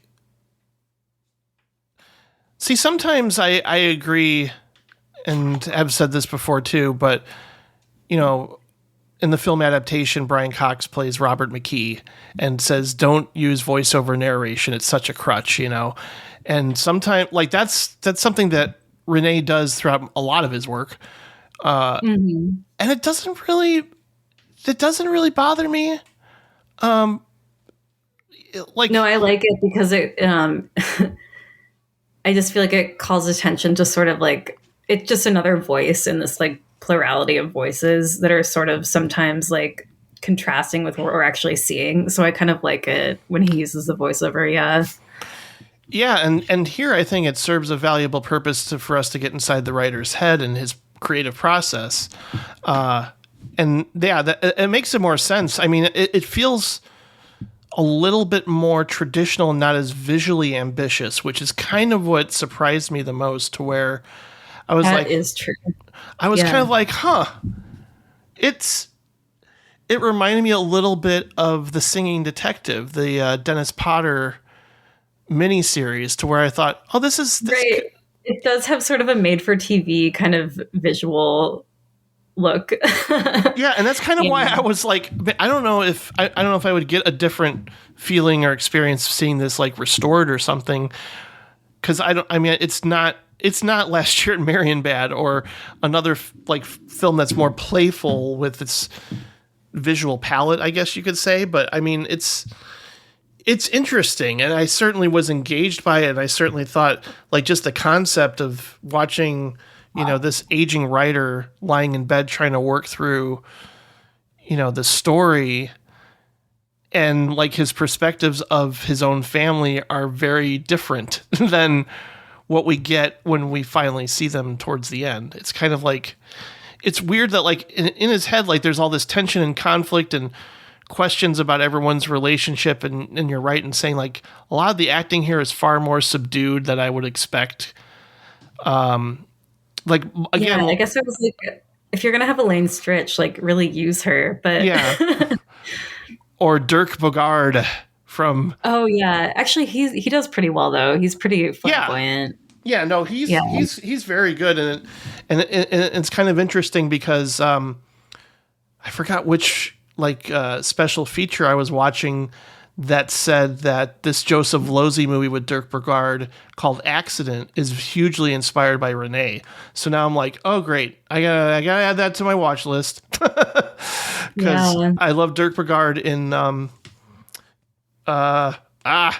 I just drew a blank. Oh, The Servant. The Servant is one of my favorite movies, and Joseph Losey did that. So anyway, it all sort of ties together, and it's great casting.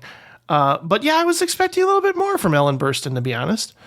Yeah, and it's not to say like she's he bad. told them to be more French or something, and they were just like, yeah, no, but it's like it's one of those movies where again, like I wasn't like fully like awestruck or intoxicated by it, but I found it really interesting just to watch and experience, and sort of. The big surprise sort of comes at the end when it's like the real world scenes are actually kind of, sunny and idyllic and pleasant. Mm-hmm. It's again like subverting my expectations. It's another inversion of like, turns out that things aren't as dark and conflicting as we were led to believe. But that's because he's creating this alternate world. This alternate storyline for all of these people that have been in his life for so long. And I imagine that's very true of a lot of storytellers, that they take, bits and pieces from their own personal lives and put them into the actual art that they're creating. And maybe a lesser version, although, I mean, again, like I'm conflicted about bringing his name up, but I couldn't help but think a little bit about Woody Allen's Deconstructing Harry a little bit too, because in that film he basically does the same thing and just like takes people from his own life literally just to create stories, and people get mad at him for doing that. And I always found that movie to be an interesting insight into the creative process. But it's Woody Allen. He's self-indulgent and blah, blah, blah, blah, and we don't need to talk about him anymore. But like Renee's version of something like that, where he creates this contrast between the fictional and real world sort of counterparts, is just really kind of a fun, like, less heavy experience than what I'm used to from him. And it's, I don't know. I wouldn't say it's like upper tier, like must see Resnais, but I think it's worth tracking down and trying to find, and hopefully somebody somewhere will restore it and maybe give it new life in the future. Yeah. But it's, I liked it. I definitely liked it, and maybe I was primed or expecting a little bit more based on, but I could see, like, again, the influence on things I love, like even Charlie Kaufman, Yeah. Again, but... So you had an early experience with Wild Grass. You wrote a review on your wonderful blog that you used to have. Yeah. I really enjoyed the review. And revisiting it, what did you think of Wild Grass? I'm conflicted myself. Yeah, it's what a strange movie it is. It's so strange. I don't know. I think I haven't seen maybe enough of Renee's later movies to actually say this for sure, but I feel like at a certain point he sort of turned away from like these super political films and just started making films about like well, what is even this one about? That's what I was About thinking. yeah, that are just more playful. But then that doesn't seem right either because this one also has like I don't think I did not remember this from the first time I watched it, but like the main character, well, there's two. Maybe I should summarize it first for anyone who hasn't seen it, but it's just kind of like this woman played by Sabina Azima, who I think was married to Resnais at one point, Mm-hmm. or I think they were married, or they just worked together a lot. But I think they were married. I think they were too. Yeah. So she like loses her wallet, and this other guy finds it, and based on finding it, he like picks through it and kind of constructs this like elaborate. He constructs an idea of who she is based on this wallet, and like sort of falls in love with that idea. And then like very aggressively pursues her. And then at first she's put off by this, but then I think something about that pursuit intrigues her a lot, and she becomes more like open to it. But yeah, I guess I was saying that like Hiroshima is a romantic movie. I think this is a pretty romantic movie in its way, although it's very strange.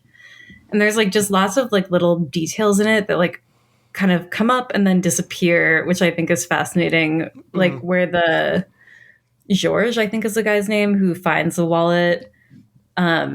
He has like an internal monologue that you hear, and he says some stuff that leads you to believe that he's like actually a criminal in hiding, or that he like has like he's like murdered people potentially or done really violent things.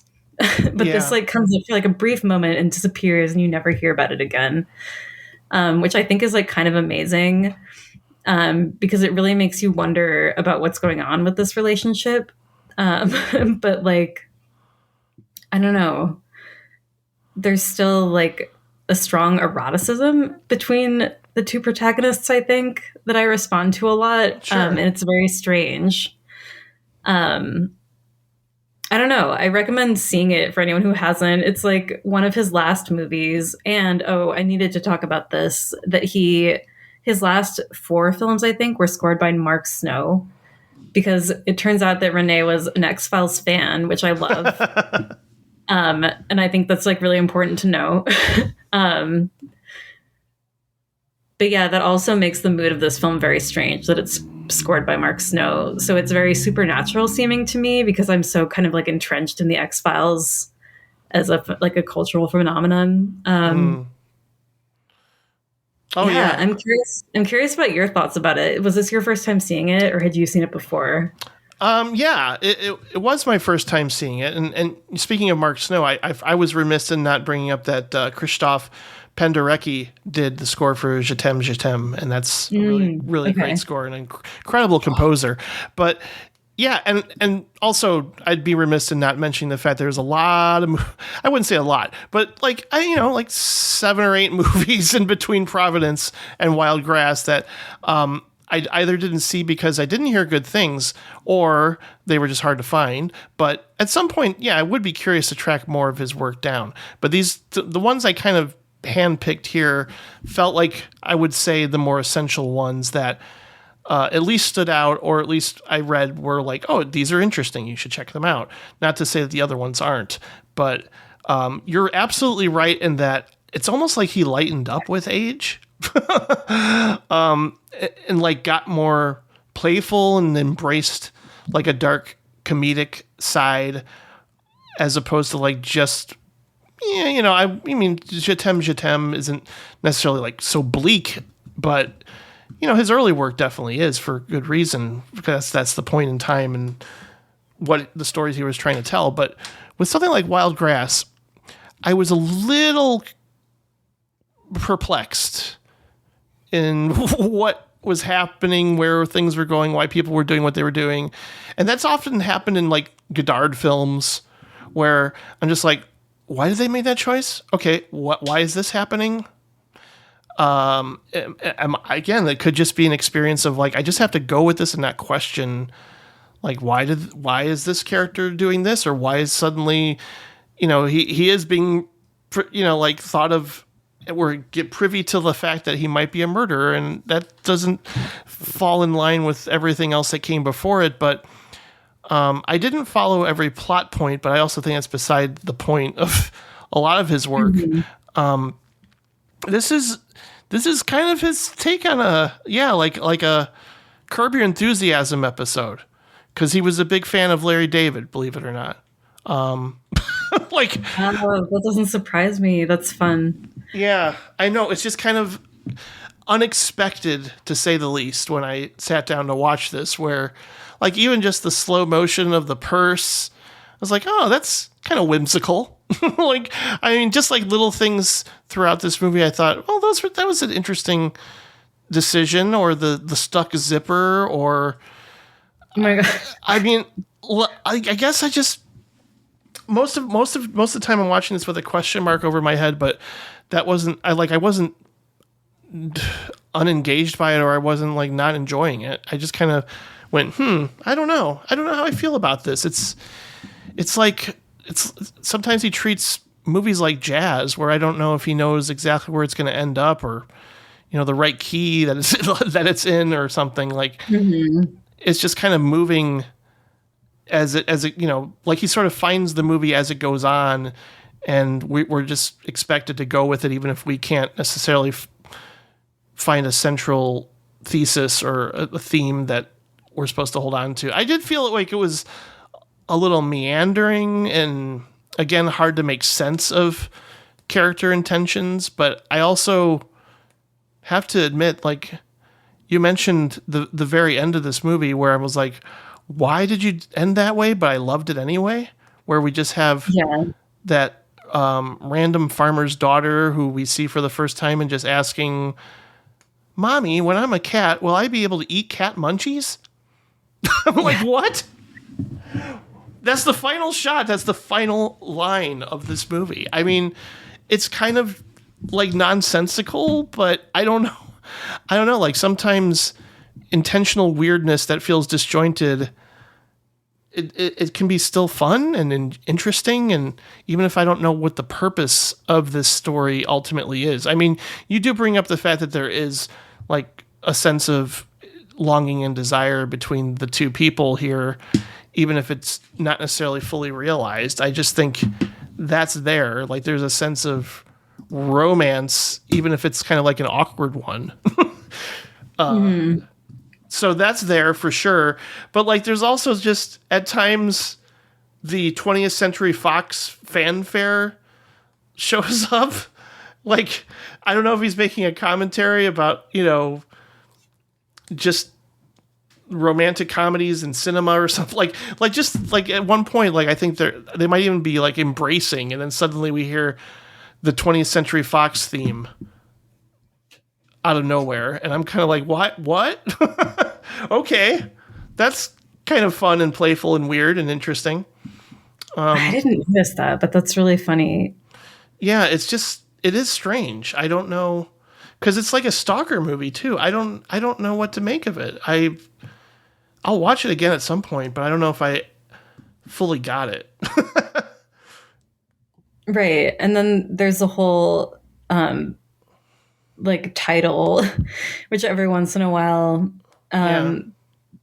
there's like these panning shots of like manicured lawns, and then other panning shots of like, I think it's the grass that's growing on the runway that she flies her plane from. Right. And I don't really quite know like exactly what he was trying to say with the wild versus manicured grass. Yeah, it's a very puzzling movie. And the last scene that you were talking about, I don't know, it's almost like he's joking somehow about how you're probably going to be watching this like on YouTube, and something weird is going to pop up right after it that like completely changes the context of it. I don't know. Like, that's just what I was thinking right now. I was like, that just seems like something that would pop up if you were watching YouTube. Like, I don't know, just like really random and completely disjointed from the other video you were watching. But I have no idea. It's so curious, and I still don't really know what to make of it. And I also don't know what to make of, like, right before then, let's say, yeah, the two people who have been chasing each other this whole movie end up in a plane together because she's a pilot. Yeah. Right. And this is part of what he is drawn to in her, because he sees her pilot license in her wallet. And I think he's like an aficionado of old planes. So they have a connection in that way. But he lets her drive, or no, she lets him drive the plane once they're up there, but his fly is down. And this causes like havoc for them in the sky. They're just like flying all over the place. And then it's unclear whether they survive that. Yeah. Which is a total Curb Your Enthusiasm kind of scenario, like of that happening and it being really weird and like it's confusing and kind of funny, but I also go, all right. I mean, this is just kind of his version of a, romantic comedy, I guess, in a way. But yeah, I mean, there's like kind of a screwball energy to it. Like instead of I guess like instead of the train going through the tunnel, you get the plane doing loop-de-loops in the sky. But what's that supposed to mean? It's funny. I don't know. Another enigma that maybe at some point in the future I'll revisit and be like, oh yeah, I kind of get it now. Or it's just supposed to be, fun and, you don't have to necessarily have deep thoughts about it or something. It's just an experience. And he's really good at crafting unique ones for sure. And his penultimate work was a film that I thought I'd seen it. It's funny because like this is around the time where I'm trying to keep up with all the awards contenders or things that are making top 10 lists of that year. And I remember seeing it pop up. I think even on Mike D'Angelo's list, who's a critic I follow and really enjoy. But I guess I'd never seen it before. It was like I had like one of those weird moments of watching it. I was like, have I seen this before? I don't think I've seen this before. Wait, I had the same experience. That's so strange. Yeah, it is weird. Yeah, because I was like, have I seen this before? And I really can't remember if I have. I still don't know. But it's funny that you felt that way too. Yeah, and it's funny because memory again showing up in the work of Resnais, like as we're talking about it, like, yeah, interesting. I don't know if like it just ultimately becomes this meta experience with his work, but this is his penultimate work, and it does feel like kind of an interesting summation in playing, with art and artifice, and certainly the French actors that show up in this film he's worked with throughout a lot of his career. And man, this setup, I just couldn't help but think of Clue, because like they're all receiving Clue. Yeah. They're receiving a phone call requesting they come to this mysterious place and they'll all receive something maybe, or I don't know. Like it's just the way it's set up. I was like, oh, this is kind of a really fun way to kick things off. And, it's sort of a who's who in terms of, names that are there and actors that have been a part of his work throughout the years. And again, it does have like some sort of meta layers going on. But yeah, so it's, basically about a guy is, he's going to pass away and he wants everybody that he's worked with in the past to come in to this screening that he's holding of a play that he's filmed of a bunch of young actors performing.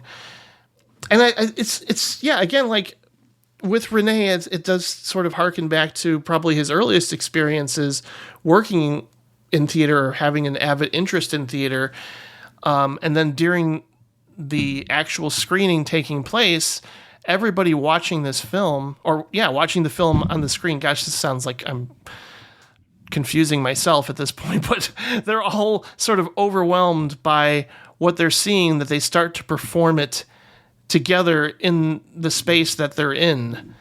If that all makes sense, hopefully, but everything becomes interwoven. The play, the film, the actors, the scene, the scenery, suddenly it's like on a big sound stage and, layers of performance and memory topple over one another.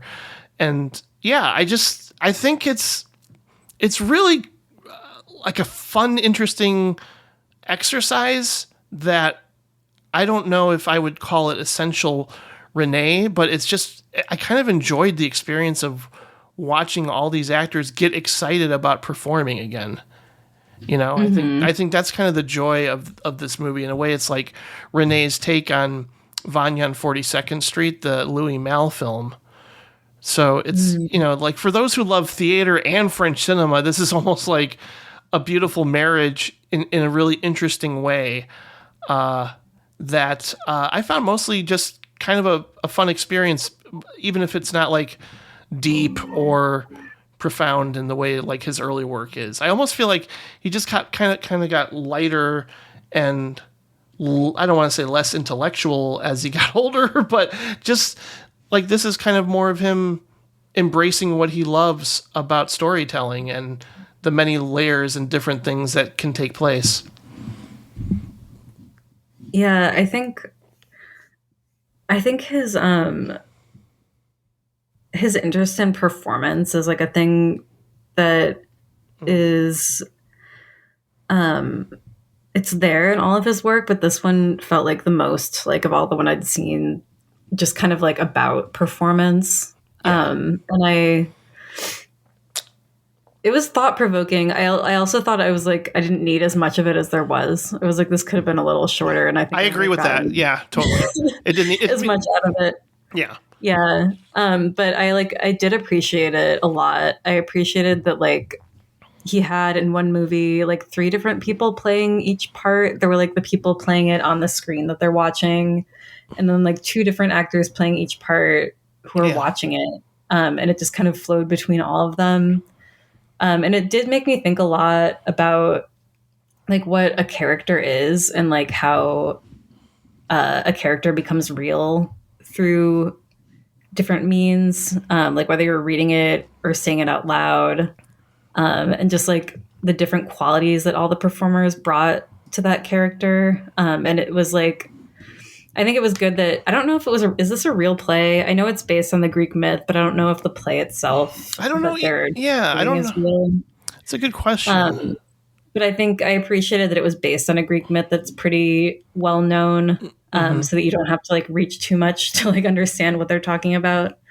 And it's like, it's a really interesting myth, and like it shows up in Portrait of a Lady on Fire too, I think, and is interpreted in a very different way, which I think is cool. Yeah. So I like that he utilized that myth. And yeah, like I said, I feel like I didn't need as much of it as there was, but I really appreciated like the thought space it put me in and how it made me think about theater and acting and performance in general. And just how like, I think when he hones in on performance, he's just very interested on not just in like artistic performance, but using that as a way to analyze how people perform in everyday life, which I think is very cool. Mm-hmm. Yeah, but I've never seen anything quite like it. I have to say that. Yeah, I agree. I kind of felt like this is really unique and unlike any portrayal of, I mean, outside of Vanya on 42nd Street is basically just the same actors, but they basically been rehearsing this same play for a long time, and suddenly the rehearsal becomes what we're seeing being filmed right before our eyes, and the whole play just is basically played out in a really interesting way. Like, I think there is a break in reality. like that's kind of like that to me is like, that is the movie about theater and performance that really, I mean, sticks with me to this day. Probably because I saw it at an impressionable time, like maybe late 90s or something, where I was just starting to understand a lot more about film and filmmaking. And then I saw that and I was like, oh, this really makes me think more about acting and performance and just what it takes and how people get completely lost in their characters in some ways. And here it's like a celebration of that process. And it's clear that Resnais has respect for the actor and what it all means and what it, like and certainly just the fact that a lot of these people are not, the appropriate age, I guess you would say, for the roles that. Yeah, that's actually something I wanted to talk about, or like I was thinking about Yeah. watching all of his movies. Is that like, I don't know. I mean, this isn't necessarily what you were thinking, but I was just really impressed by the fact that he features older people so often, and that like in romantic and sexual scenarios where he like doesn't forget that like older people like still have like sexual energy, and that like it's not any different, and that like I just really appreciate that he treats older women and older men as like still being sexy and vital. Like it's not a question to him, and I just like really liked that about his whole filmography. Yeah, full of passion. There's still feeling a sense of connection towards one another, but also just hear the artistic process and performance and what it all means to get together and have a sense of community. I think that's really kind of beautiful. I mean, I imagine that people who are really invested in theater will get even more out of watching this. Outside of like we both talked about, it probably could have been maybe 10 or 15 minutes shorter and had an even stronger, tighter running time, and maybe I would appreciate it even more. But it's certainly like a stimulating experience of getting to see people like reconnect to their art and feel a sense of joy doing it, and that's inspiring. Like this could definitely like inspire anybody in the theater world to like feel reinvigorated. Like that, like I want to go and put on a play. After seeing this, I can imagine that can happen for sure. And it felt very playful and small, which is another thing I liked about this movie. Like he just sort of got a bunch of friends together, which is what it seems like they were, because they're all people he's collaborated with closely on throughout his career. It seems like he just got a bunch of friends together and was like, let's have fun with this. Because it really mostly takes place in one room that has like some different staging areas. But it seemed very small scale and just kind of like a fun experiment that he was doing with friends that I appreciated. So it's like not like a huge important film, but I feel like he had a lot of fun with it. And I really liked that about it. It just felt very fun. Yeah, and I think that's what's kind of interesting, as we've talked about, is this with age, his work became more fun in some ways. And I don't know if that means more accessible. We haven't seen every single thing, but it's just curious to me that, he, as time went on, didn't feel like, oh, the world and humanity, things are getting worse. He's not weary or just like, like a curmudgeon or something. He's kind of like finding beauty and a lot to appreciate about art and self-expression and filmmaking and all these things that we love. But I feel like, maybe over time he just kind of said, I've told some pretty dark and heavy stories and dealt with trauma quite a bit. Maybe now I'm just gonna, let a story unfold and not think that it has to be this, enigmatic puzzle that his early work was, because he's already been there and had that approach. But I bet like some like diehard fans might find, his later work maybe a little bit slight in some regards too. Like me, I was kind of primed for more puzzles. Yeah. And that's not to say like these are bad movies either. They were just different and unexpected and interesting in their own right, for sure. Well, that's why I feel strange about Wild Grass, because like I was saying, when I was watching it, I was like, I don't know, this seems like almost like frothy and like not very serious. But then afterward, especially after that jarring ending, I like was forced to kind of sit with it and think about it. Mm-hmm. And I don't know that I came to any conclusions, but like some of the imagery and like the thoughts that I had watching it just stuck with me a lot more than I thought they would.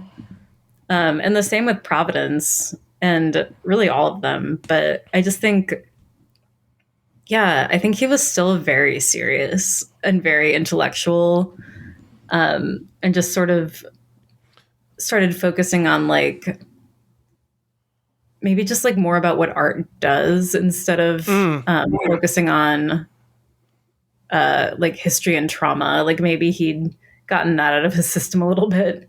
Yeah, I like that. Because, I mean, You Ain't Seen Nothing Yet is more of like we've talked about, more of an experiment or formal exercise, which to me doesn't make it like an essential work if you're trying to understand Renee's place in film history. But it still has its pleasures. It's still worth seeing. It's still got, like, I mean, some people would have even thought like, well, if this is his last movie, this is probably a good place to end things, Mm-hmm. It could be like it could feel like a swan song in a way, but even at the time, like it might have been at one of those film festivals that he showed it as, like, oh no, I don't want to quit just yet. Don't think this is my last movie. Like, he didn't want to commit to that, and he did make one more after this that I haven't seen called Life of Riley. That was his last film. But this is all making me think of one other thing that I was thinking about. As I was watching his movies, like one other theme that I noticed is that he became sort of preoccupied, I think, with dying and the duration of death. I feel like this is a theme that came up in a bunch of them, and I feel like it sort of played out in his own filmography in a way where I don't know. I feel like that might have been why he got a little lighter. He was like, I don't know exactly, but in Providence, that's a major theme, I feel like. Oh, sure. And I feel like it came up elsewhere too, where he's just kind of like, it makes you think about like when is it that you start dying exactly? Like, and when. And it's a good question. I don't know. Like there's a point where you get maybe that, like a diagnosis. And I think this came up in Je T'aime also. And maybe I think his girlfriend in that also has sort of a terminal illness. Right. Yeah, just like the quality of living, the quality of dying, and when you sort of make the distinction between the two. And like for someone who's obsessed with time, it's just like, it's a pretty logical thing to think about, I guess. Oh, absolutely. Yeah. Well, especially like what it means when our time is up and how we don't always know when that'll be. And it's like, there's a lot of heavy thoughts that can come with some of his later films too. And I'm not dismissing them as slight. I just feel like maybe it's possible that some people could come away with that because you're primed to think one way about his work and then suddenly it kind of shifts into something else. It doesn't mean like the themes aren't still there. It's just the execution is very different. And I still found it intriguing to where I know we couldn't and didn't cover every single title, but I'm certain that there will be at least a few more within my lifetime that I'll want to check out and see, especially since, kind of last minute, a coworker of mine at work mentioned a short film that he made, which is, of course, I'm not going to bother trying to pronounce the French title, but the English translation is All the Memory in the World. And it is about the National Library of France. Oh, wow. And that's why I wanted you to watch this with Maureen, but it wasn't a big obligation. Don't worry about it, but it is unbelievably great. Like, I was floored by this because it just, like, the score, the still shots of people looking at certain departments of the library at one point were just like, oh my God, they're treating a library like it is everything. Like it is like we need libraries in order to survive. Kind of like a declaration of like, all our memories are here in this building. like just he made it so profound and like just kind of like overwhelming, and the score is like so heavy and intense. It's just kind of like, man, I mean, the idea of libraries at that point, like in the 50s, they were treating them as more than like a museum, but just kind of like a necessity for humanity. And I know Chris Marker and Agnes Varda collaborated with him on this. So Oh wow. it's Oh yeah, I need to watch it. it's just I loved it so much. Like, it made me so giddy as I was watching it, because of course they're showing things that I actually work with, you know, like archives and periodicals and maps, and just like, it's library porn is what it is. Yeah. And it's so enjoyable, and like the way the narrator is treating this stuff, like it's, you know, like everything is like a Bible or something. I don't know. It's just kind of a remarkable short film that I'm pretty sure everybody can just find on YouTube. I think it's also available on the, I want to say last year at Marion Bad Kino Blu-ray as well. It's like a bonus feature. So definitely watch All the Memory in the World short, and of course Night and Fog as well. If you haven't, I'm assuming a lot of people have. But Kate, if you had to rank your top 3 Resnais films, what would they be? Because this is hard. I mean, I definitely Hiroshima. I just think that movie is incredibly special. And it's also just as like, I mean, my wife Maureen was watching this with me, and she's a photographer, and she was just noting like how beautiful the photography in that movie is, and like it's just very stunning in a way that I don't know that any of his other movies match. Although like, yeah, well, maybe Marian Bod, but I don't know. Everything about that movie is just perfect to me. So probably Hiroshima in number 1 spot. I do think, and I still think that Marian Bod is probably number 2, because I love Delphine Seyrig. I think she's just like fascinating to watch in anything that she does. And I think the like sort of incantatory, just like fever dream nature of that film is like really incredible to me. What would number 3 be though? That's a hard position. I feel like I would put Je t'aime in that spot. Yeah. Very close. Yeah. Man, again, like the same 3 movies, but the ranking is so hard. Because I guess it's one of those cases of depending on which one I'm watching, maybe they're all number 1, but I'll go with Last Year at Marion Bad at number 3, Hiroshima Mon Amour at number 2, and number 1, Je t'aime. But like, really, I mean, gosh, I mean, they're all masterpieces in my mind, especially the more I go back to them.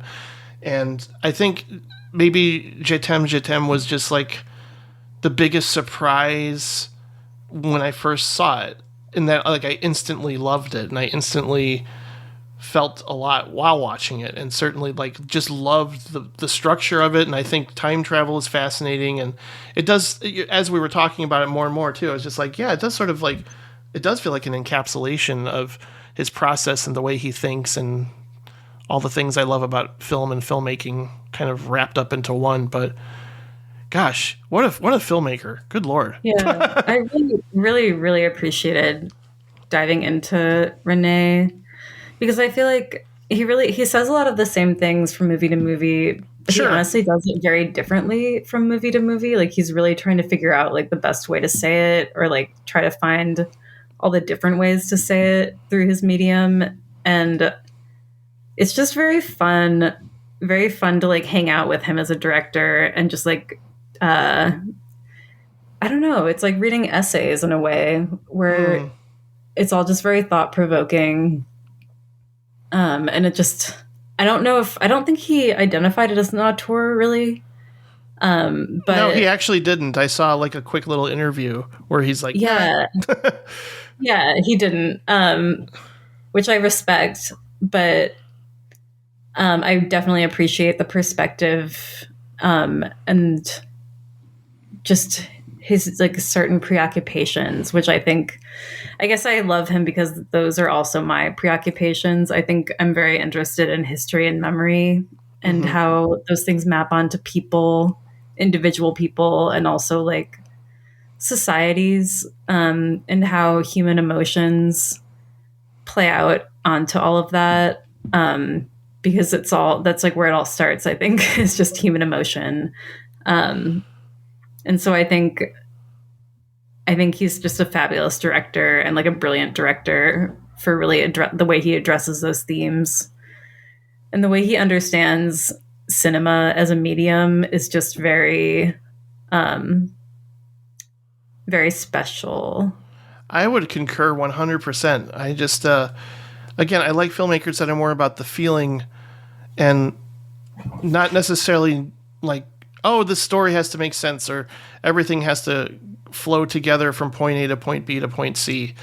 It's more about what the viewer is feeling, what the characters are feeling, and he's clearly interested in that experience of telling a story. But it's just, yeah, there's also just like the complexity of human emotions throughout all of his work, you know, just the guilt, the longing, the displacement, the trauma, all of that, especially like, yeah, his early work really kind of sums up even things that we're still feeling and wrestling with and dealing with as a society on this planet to this day. You know, like I said, I think it was very interesting almost immediately going from Zone of Interest and Oppenheimer to watching Night and Fog and then Hiroshima Mon Amour. I was just kind of like, huh. Yeah, absolutely. I could not stop thinking about Night and Fog when I was watching Zone of Interest. Yeah, no kidding. And it's, yeah, I know people often say, well, what else kind of stories can you tell about the Holocaust? Blah, blah, blah. You know, oh no, you still can. I don't know. I don't think that's going to go away. I mean, some people can make the argument too that I think we even talked about this in the last episode about like, is it morally or ethically good to tell a story the way the director of Son of Saul decided to tell that story? I can't. I'm not here to cast judgment. I'm here to experience the work, and I certainly found it to be a valuable experience that got to me in every way possible. So again, movies for me are about feelings and the emotional experience, and that's, you'll definitely have one watching something like Son of Saul or Zone of Interest. But I'm grateful that you were game for this. I'm curious to, you know, next year talk with you again about another filmmaker. It doesn't necessarily have to be French New Wave either. So we'll parse that out over time. We'll figure out what we want to talk about next, and you know, maybe we'll see if we can make it in person too, if we can. But if not, I am so grateful for your time and what you brought to the conversation. I'm always grateful to be invited. It's always really fun to talk about movies with you. Thank you. I feel the same way. Where can people find you?